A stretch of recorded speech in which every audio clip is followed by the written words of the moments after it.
بسم اللہ الرحمن الرحیم۔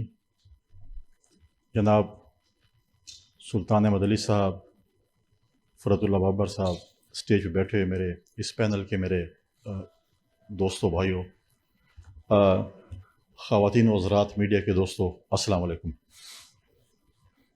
سب سے پہلے مسلم انسٹیٹیوٹ کے عہدیداروں، ان کی پوری ٹیم اور خیر الخواہ سمیت ملک بھر سے آئے ہوئے متقنین دانشوروں کو گورنر ہاؤس آمد پر خوش آمدید کہتا ہوں۔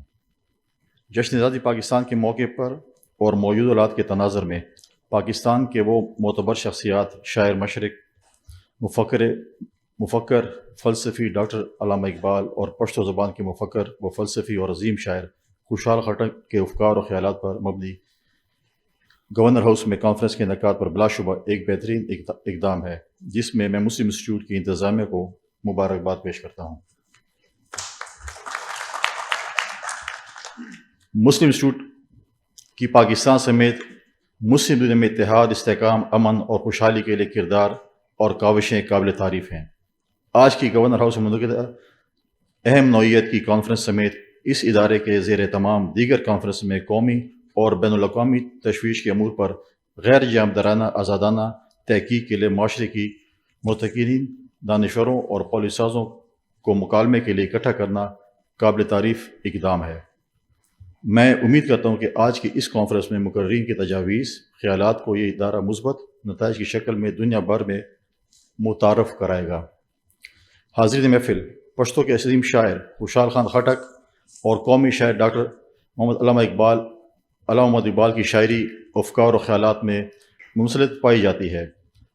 دونوں شعراء کے افکار و خیالات زندگی کے تمام شعبوں میں ہمارے لیے مشعل راہ ہے۔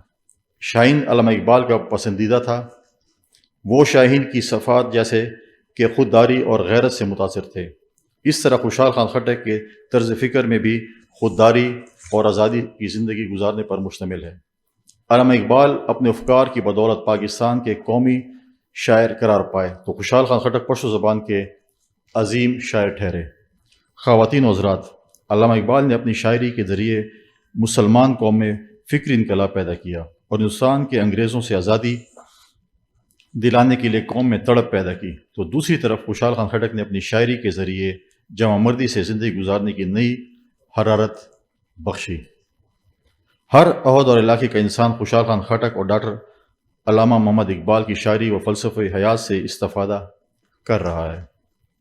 شاعر مشرق علامہ اقبال اس حقیقت سے بخوبی آگاہ تھے کہ انسان کی فکری بہراوی اور صحیح راستے سے انحراف کا بڑا سبب مادہ پرستی اور لالچ ہے۔ علامہ اقبال نے انسان کی بڑھتی ہوئی مادی خواہشات کے حق پرستی کا بنیادی دشمن قرار دیتے ہوئے اس کی متعدد مقامات پر مذمت کی ہے۔ علامہ اقبال کی طرح خوشحال خان خٹک بھی اس شاعری کے ذریعے اس جہد مسلسل کی تعلیم دیتے رہے۔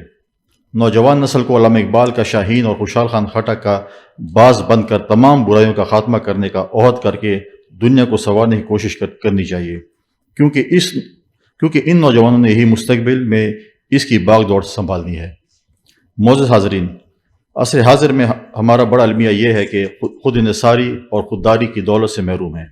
آج بھی اگر بحیثیت قوم ہم خودداری کی راہ پر چل پڑے تو ہمارے مشکلات خود بخود ختم ہو جائیں گے اور منزل مقصود تک پہنچ جائیں گے۔ آخر میں ایک دفعہ پھر خیبر پختونخوا سمیت ملک بھر میں متقنین دانشوروں کو اس کانفرنس میں شرکت پر دل کی عطا گہریوں سے مبارکباد پیش کرتا ہوں، اور اس کے ساتھ ساتھ مسلم انسٹیٹیوٹ کی انتظامیہ کو یہ یقین دلاتا ہوں کہ معاشرے کی اصلاح و بہتری کے لیے سیمینار، کانفرنسز کے انعقاد کے لیے گورنر ہاؤس کے دروازے ہمیشہ آپ کے لیے کھلے ہیں اور ہمارا بھرپور تعاون آپ کے ساتھ رہے گا۔ والسلام۔